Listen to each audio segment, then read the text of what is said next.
Welcome, everybody. My name is Ann Dolan, and I'm so happy you're with me here tonight. This evening, we're talking about the roadmap to college, strategies to help students in each year of high school stand out for college. I'm the president and founder of Educational Connections, and for the last 25 years, it's hard to believe it's been 25 years now, my team of tutors, executive function coaches, and college consultants have been helping kids to do better in school and ultimately to get into the college of their choice. And that is what we're here to talk about this evening. So as we're getting started, if you're just coming in, I'd love to know what's on your mind. What questions do you have for college when you're considering college for your child? If you could go to the chat right now and put that in the chat, that will help me to guide our discussion this evening. Thank you so much. All right, so let's get started. Things have really changed in the world of college admissions. I'm sure you've heard that. You may have heard about this test optional movement. You know, before COVID, things were already changing with college admissions. Many schools were becoming test optional, meaning that if your child didn't have to submit an SAT or an ACT score to apply to college. And that really accelerated during COVID because many kids couldn't take a test. Test locations were closed or tests were canceled. And for that reason, even if schools were thinking about test optional, they did become test optional during this time. And when that happened, students that maybe wouldn't have applied to this REACH school before, because maybe the requirements for testing were up here and their test scores were here, because of the test optional change, they started to apply to these schools that they wouldn't have applied to before. And before we knew it, kids were applying to many more schools than they had in the past. And so schools started getting more and more applications, which we're going to talk about in just a second. Now, here's the other thing that happened during COVID. It used to be to learn about a school, you went on the website, but you also went for a college visit. But during COVID, colleges became really good at marketing their schools online. And so students didn't necessarily go to visit colleges before they submitted an application. And schools started to think, well, you know what? We want our colleges to look more like a slice of America. So let's take a closer look at first generation students or minority students. And now those factors are also important to colleges. They were before, but even more so now.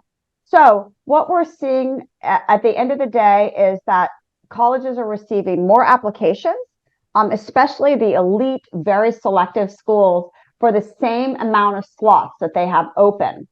And in fact, the Common Application is the organization that makes the application that most kids use when they're applying to colleges. And pretty much every university in the country uses the Common App. And they reported that since 2020, applications are up 30%. So that's big. We're kind of seeing it leveling off now, so we're not seeing such a steep incline. Kids are kind of realizing that maybe I don't have to apply to this many schools after all. So we're seeing that back down a little bit, but overall there's a big increase. And that has resulted in lower acceptance rates. It makes sense. You know, if schools are getting so many more applications, they can't take all these kids. So they've really upped their criteria and lowered their acceptance rate. So it becomes a numbers game. And so when we work with students, we're helping them strategize, you know, which schools are going to be on my list? Where should I apply? And so they're not getting so upset and thinking, oh, well, if the school doesn't take me, is it me? It's not usually the student. It's just that they're getting so many applications. And so they have to be more selective. You know, often when kids come to us for college assistance, and they want help to figure out not only which schools should I apply to that are going to be a really awesome fit for me, but how can I be strategic about applying to increase my chances of acceptance? They often come to us and they have these brand name schools on their list. like in the Mid-Atlantic area, might be University of Maryland, University of Virginia, Georgia Tech, UNC, those schools. And we really encourage them to think deeply. What is it that you might want to major in? What are other factors that are important to you besides the programs offered? How about the learning environment? What about accommodations? If you have a 504 and IEP, what is the social environment like? So that kids are able to think outside the box and kind of, certainly have some of those brand name schools on their list, but know that there can also be some other really amazing schools that you may not have thought about right from the get-go. That's important because sometimes with very, very selective schools, the statistics can be kind of tough. In our area, let me start with University of Virginia, because that is far and away the most selective. Their acceptance rate is 19%, which is extremely low. They get 50,900 applicants a year. Last year, they only admitted 9,500 students, and of those kids they admitted, 3,800 are going to enroll. Those are the incoming freshmen. And so 19% is extremely competitive. It's very, very hard to get into UVA. Let's look at Maryland. 56,800 kids applied. They only accepted 19,500. So it's 34% entrance rate. However, what's important to know is some of these flagship schools like Maryland and UVA, or maybe Virginia Tech, William and Mary, is that the kids that are applying are very, very qualified. Everybody that's applying is qualified. They meet the GPA and maybe the test score requirement. But there's a whole nother level to be competitive. So it's very tough for these schools. Now, Penn State is the school that many kids in the area apply to. It used to be a safety school, meaning that kids thought they could get in, but not so much anymore. It's become more competitive. It has a 58% rate of acceptance. So look at all the applications they got, almost 79,000. They admitted a little over 45,000. And then we see Towson. Towson had 11,600 applicants and they admitted 10,000. So Towson isn't so competitive. It has an 86% acceptance rate. But this shows you kind of where things are in terms of college admissions in our area. So what's important for kids to think about when they're in high school is, what is their list going to look like? When students create a list, and we help kids with this every day, we have 3 college counselors on staff. We have David, Lisa, and Kristen. And every day they're working with students one of the first things we do is to create their list. So we want to see that they have safety. Sometimes these are called most likely schools. So these are schools that hopefully the student can get into. Then there's target schools. These are like the student is within the threshold of these schools. And then there's reach. Reach means it's going to be really hard to get into these schools. So we help kids create a balanced list. And every school on the student's list should be a school that the student wants to go to. We don't want to have a student with a list where their safety schools aren't schools they don't like. They should want to go to every school on their list. And kids apply to all different numbers of schools. Some kids will apply to 6 schools, some kids to 15, which is really a lot. But in general, I'd say our students are applying to between 8 and 12 schools. Things that matter when you create your list. Obviously, the size of the school is a really big factor for students. Do you want a smaller environment with small class sizes? Or are you okay your freshman year with 300 kids in your class? Do you want an urban school, a rural school, a suburban school? What about the major? Does this school have the major that you really love? Do you have to apply to that major? Or when you're accepted, can you go straight into that major? That's called a direct admit major. How about the cost? What kind of money could you expect to get if you need a scholarship from the school or needs-based money from the school? Are you in state? Are you out of state? What is your chance of acceptance ultimately? All these factors, especially chance of acceptance, helps to craft your list. So we work with kids in that area. The other thing I'll mention is with in-state and out-of-state is it really does vary. For example, if it's a state school like University of Virginia, 67% of the kids they admit are from in-state. So colleges like University of Maryland will favor an in-state applicant over an out-of-state applicant. But ultimately, we want to choose the right fit school. That's the most important thing, that the schools on the list aren't just brand name because everybody's going there, but that you could feel really comfortable there and very happy there. So the fit is so important. All right. So what are colleges looking for? Let's take a minute. I'm curious. What do you think the number one factor is that colleges look for when they look at students' applications? So go to the chat and type in what you think the number one factor is when applying to college. What is the thing that college admissions directors look for more than anything else? Do you think it's how many extracurriculars you have? Could it be the classes you've taken, whether they're rigorous or not? Maybe it's your teacher recommendations or your essays. What do you think? So let's see. Okay, Katie says grades. Audra says course rigor. Daniel says essay. Somebody said fit, and then somebody else said grades. Well, far and away, it's grades. Grades, and Astrid said it's a combination. And yes, Astrid, it can be. But far and away, it's really grades.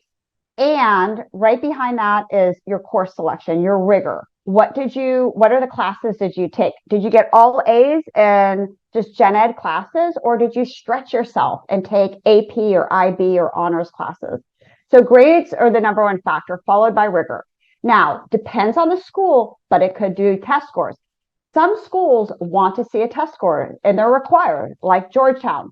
Don't apply if you don't have it, if you don't submit a test score. Where other schools really, they're test blind. They do not care about test scores. But other schools, if you submit a test score and it's in the upper end of the accepted range for their freshman class, that will be favorable to you. So test scores can help your application. We'll talk more about that in a second. Other things that are factors are definitely the essays.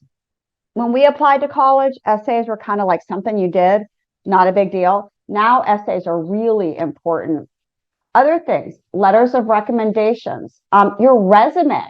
Now on the Common App, it's not called resume, it's called the activity section. And this is where you write all the things that you've done during high school. It needs to be really strategic. We'll talk about this in just a second as well, but the things that you put on your activities list should be things that kind of follow your narrative. And then other things, are your unique narrative that you're weaving in through your application. So it could be in your narrative, actually, is what is special about you and what is unique? What is your narrative? For example, I'll just use my son as an example. He didn't know what his narrative was. And this is super common for kids. We often think that kids need to know everything when they're 16 or 17, where they want to go to school, what they want to major in, what they want to do for a career, but they don't, And so one thing that's helpful is just to really sit down with your child and talk about their passions. I'll share with you an assessment that we use in just a moment. But your narrative is really, your narrative is what's unique about you. If you can mute yourself, that would be fabulous. Thank you. If somebody's not on mute. So for example, my son was in that category. He wasn't really sure, but he really liked making these videos, and he had a lot of friends in these hip hop groups, these rap groups. And he would go to their concerts and he would make videos for them that they then used on their websites to promote themselves.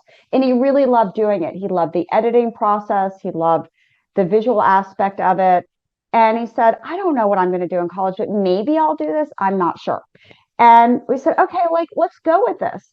So he wrote his essay on how he loved this and how it was just a really great hobby of his and how it made him tick, and certain things that he had done with creating videos. And he went to Fairfax County and he got a license. You can get a business license for $25.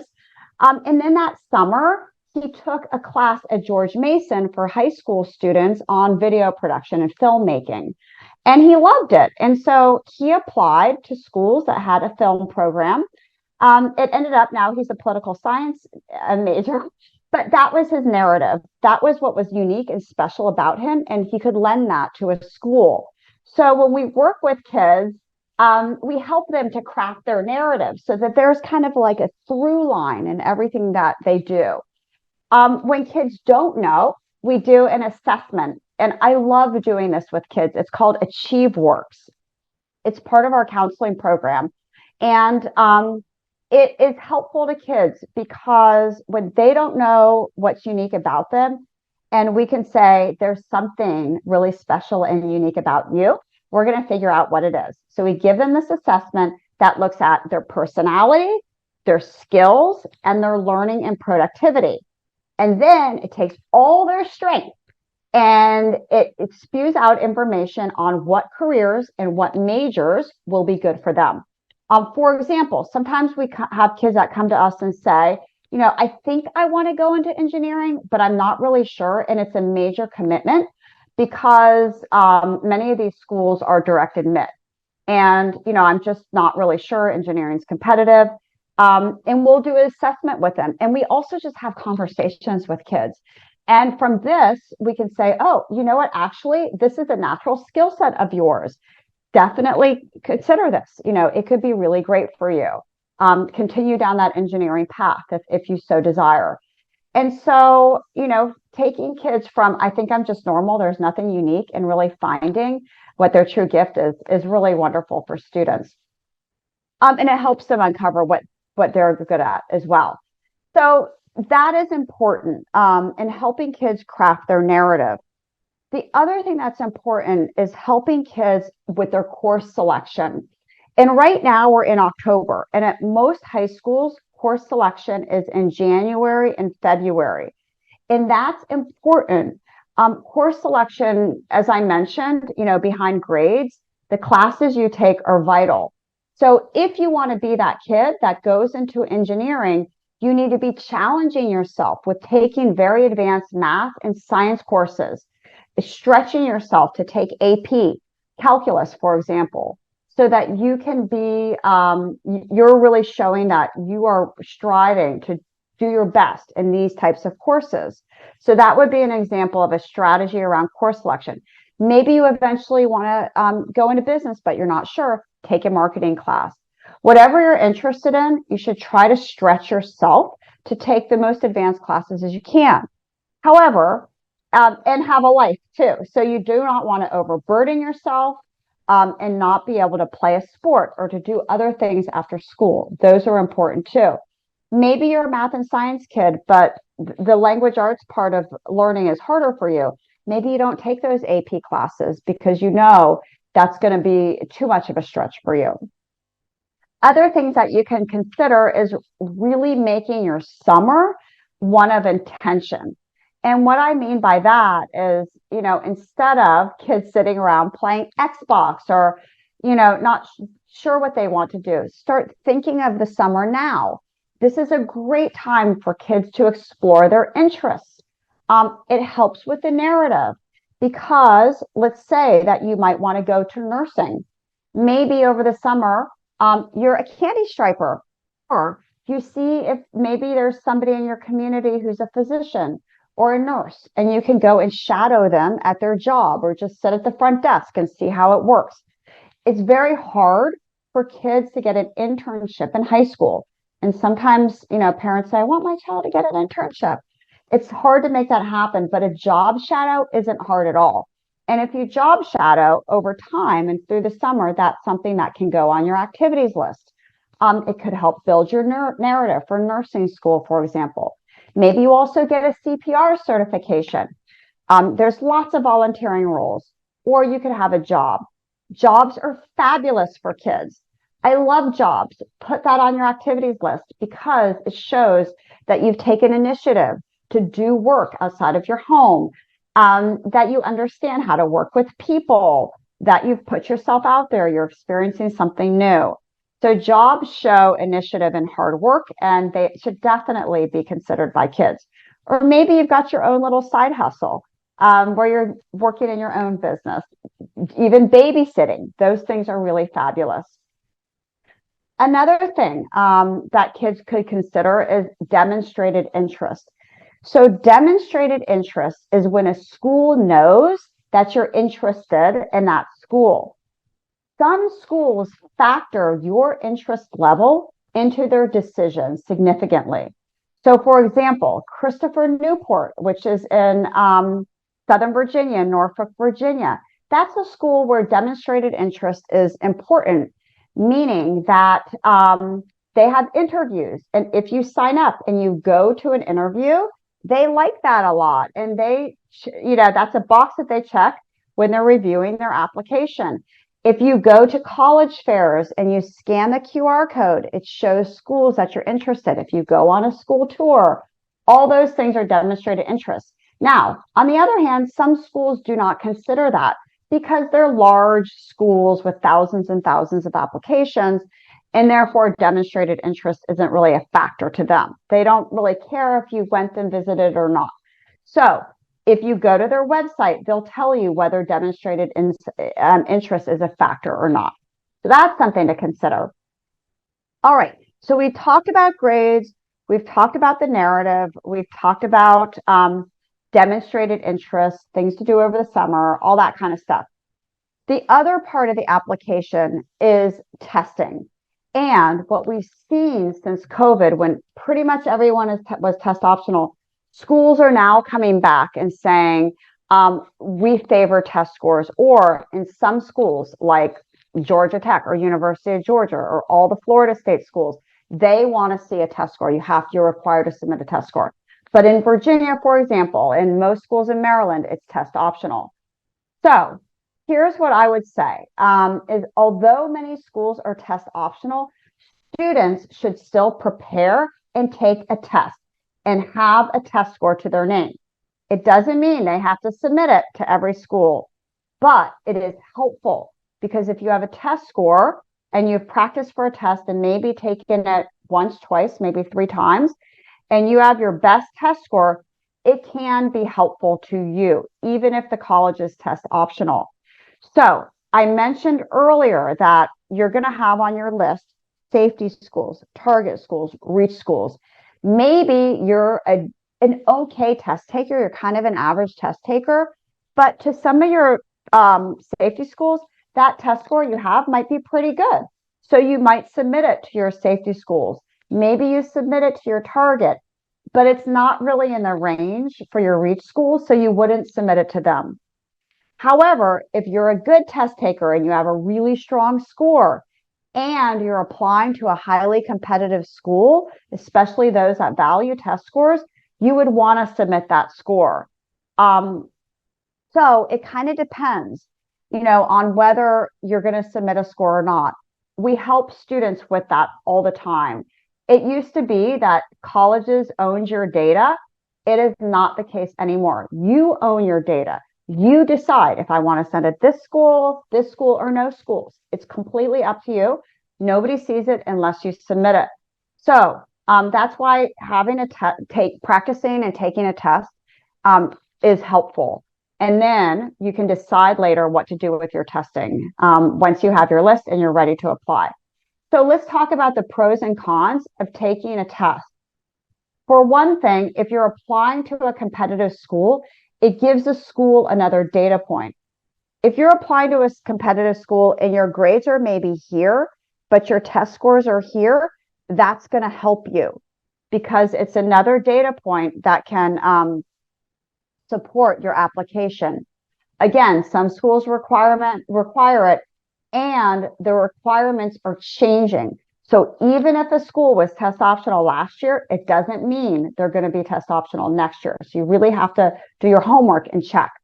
Cons of not doing anything with testing, it's one less data point, and it's also going to have the school put greater scrutiny on your essays, your grades, your extracurriculars, and everything else. So let's dial it down a little bit more and talk about the SAT and the ACT. Which test for which student? I hear this all the time from parents. I've heard the SAT is better for these kinds of kids, or I heard that this school likes the ACT better. Here's the truth. Every college in America that looks at test scores does not care whether you submit an SAT or an ACT. It totally doesn't matter to them. They don't like one test better than another test. It's okay.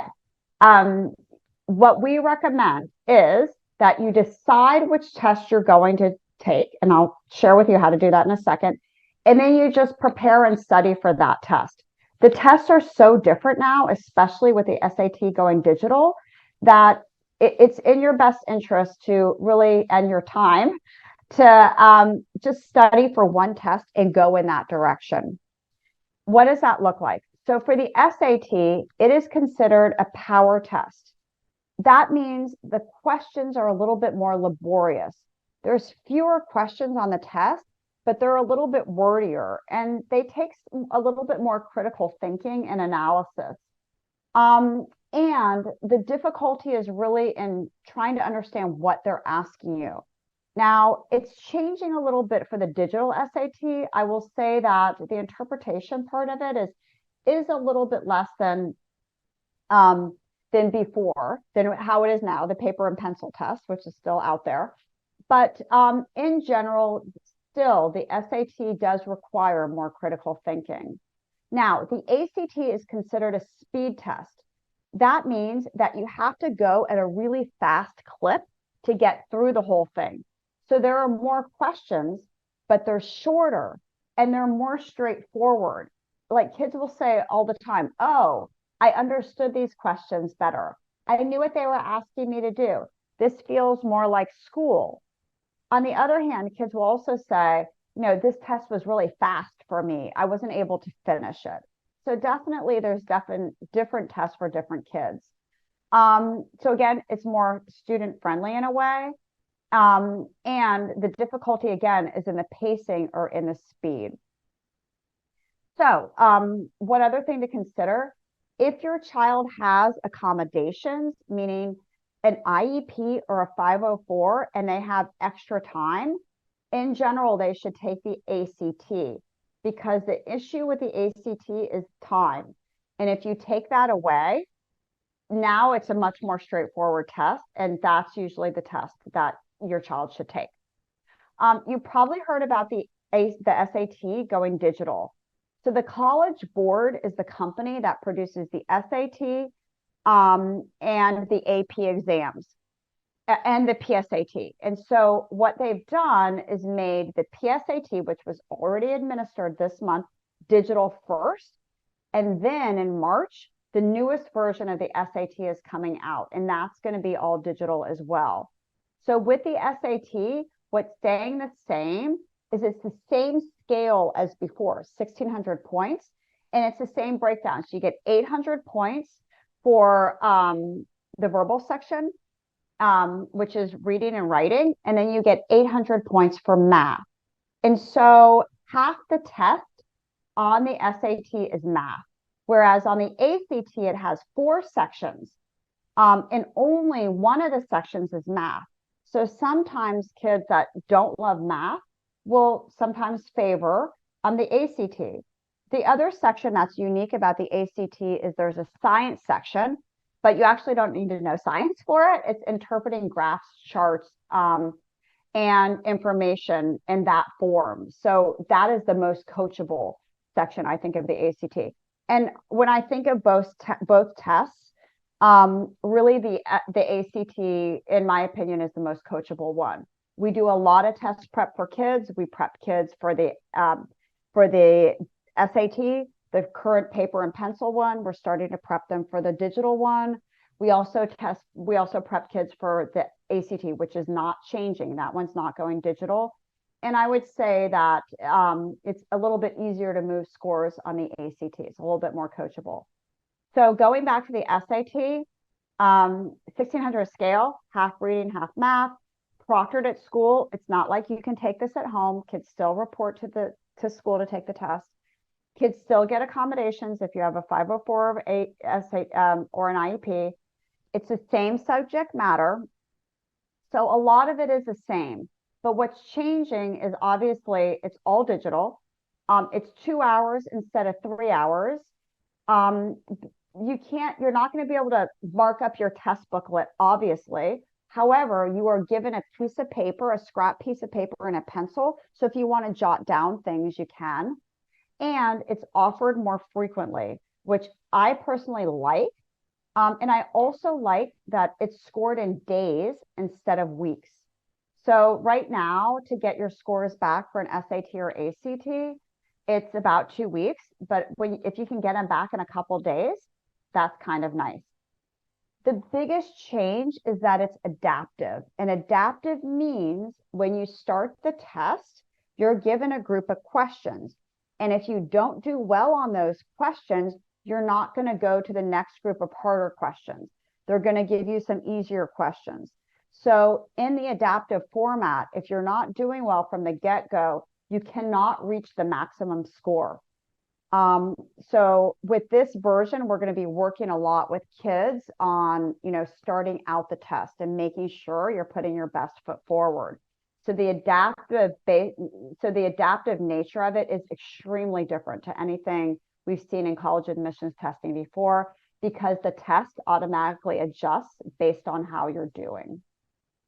So here are the upcoming dates in case you're interested. Again, March 9th, the first digital test. And then what you do at each grade level really varies on the age of your student. So let's take a second here and switch gears a lot for a second. And I want to think, okay, what grade is your child in now? What grade is your child in now? And what should you do based on their grade? So if you have a senior, you should be immersed in this right now. Your child should be in the thick of applications. Early action applications. That means that if you apply early by November, you get the information back early. So most kids we work with want to apply early action. But if your child hasn't done it, that's okay. If you have a senior, they can apply regular decisions. So they still have time to submit their regular decision applications in January. And they usually hear about March or so. And then some schools that aren't very selective have rolling admissions. This is less common, but sometimes we see this with kids all the time. They're not sure where they want to apply. They'll apply to a few schools, and then later on, their friend will get into a school that they didn't think about before, and they'll say, oh, but I want to apply there. They might still be able to submit an application later into the cycle. So right now, if you have a senior, they should be on the thick of things. And we're happy to help them too. We have a program for our seniors that right now that are applying for regular decision or rolling admissions. All right, so what if you have a junior? What should you do? Well, as I mentioned before, when I asked the question, what's the number one factor? It's grades. So really supporting your student to do the best in school. If they're struggling, get them a tutor. Make sure they have help, especially in a cumulative subject where one skill builds upon another. Math, a math-based science, a foreign language. If kids get behind in those subjects, it's incredibly hard to work yourself out of it. They usually need help because it's typical that they have a gap in their learning somewhere down here. So learning all this other stuff is really hard for them. So just by trying harder isn't necessarily going to help them. They may need outside help, like a tutor, seeing their teacher, college student down the street, whatever. But the focus really is on grades. You also want to solidify your testing plan. Make sure you know, am I going to take the SAT or the ACT? I will say in the Mid-Atlantic area, the SAT is predominant because um, kids kind of grew up on the PSAT. So at many schools, they take the PSAT, sometimes their freshman year, but generally their sophomore year and their junior year. So they kind of like the College Board tests. They understand the PSAT, they know what to expect, so they kind of naturally gravitate to the SAT. But sometimes that's not the case, and maybe their score isn't so great, and they want to take a practice ACT. If that's your child and you don't want them to sit for the regular test, but you just want them to take a practice test to see how they do, we can send that to you, and you can, or they can take it in one of our groups that we have on Saturday mornings. We do those for $20, and kids can show up online and take one of those. So you really should know which test you're going to go for and what your testing plan is going to look like. You want to think about your narrative. You know, what is unique and special about me? Want to make a plan for the summer. And then you really want to start to create and refine your college list, making sure that it's balanced. It's not too top heavy, which often happens to kids. All right. So if you have a younger child, maybe in 9th or 10th, we know, focus on the grades, that's first. And course selection is so, so important.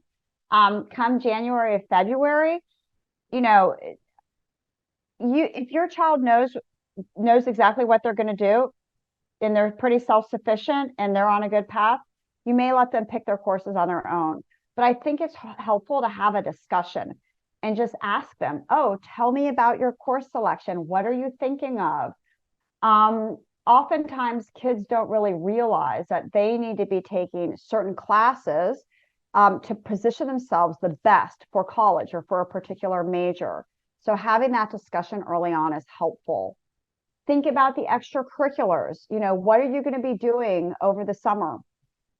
You know, what is that going to look like for you? And then if you're feeling a little bit overwhelmed, like, oh, what to do? It's okay. We got you covered. I created a college prep checklist for what to do at each grade level. So what to do if you're a freshman, if you're a sophomore, if you're a junior, and you're a senior. And you can get that by texting the word college to 55444. So you can just grab your phone, type in 55444, put in the word college, and send us a text, and we'll make sure you get that. And you can download that and print it out and just have it. And it's really easy to follow. So at the end of the day, you know, there is a college for everybody. And although colleges feel competitive right now, not every college is competitive. And there absolutely is a college for every student. And it may not even be college. We've seen a trend in kids applying to college. They're not quite sure. They end up deferring. So they got accepted and they say to the school, I want to go, but next year they take a gap year and then they go. They just need a little bit more time to mature. Some kids say, I'm not sure. I'm going to go to community college for 2 years. Then I'm going to transfer in to one of the best state schools in my area, in my state. But block out the noise. You know, you hear all kinds of things from other parents, and it makes you second doubt yourself. It makes you pressure your child. But none of those things are important. What ultimately is important is that kids find the right fit, that they're positioning themselves as best they can. And we're not asking them all the time, did you do this? Did you do that? But we're just helping to guide them. And we're more of a coach instead of a taskmaster, sitting down every now and then to ask them, how's it going? Where can I support you? All those things are helpful when it comes to college. But if we can be of assistance, we have one-to-one programs for students, for our younger students in 8th, 9th, and 10th grade. We have a specific program just for juniors. And by the way, you can grab your phone, hold up the camera and scan this QR code, and you can schedule a call with one of our program directors, either Erin or Jennifer will talk to you, and they are specific to college counseling. And then we have our Senior Express program, and that's for kids that are seniors. They're in the thick of things, but they're feeling overwhelmed and they need help. We're happy to help them. And you can learn more on our website, which is ectutoring.com, and specifically about college/college.counseling. But before we wrap up and go to Q&A in just a second, I would love to tell you about another webinar I have coming up. It's about how to handle disappointing grades, ways to uncover the reasons behind your child's school performance, and ultimately how to help. And that's coming up on November 9th at 1 o'clock in the afternoon. So I hope that you can attend, and you can find more. We have webinars all the time for parents like this one. That's also on our website at ectutoring.com/webinar-series. So thank you, everybody, so much for allowing me to speak to you this evening. It really was a pleasure.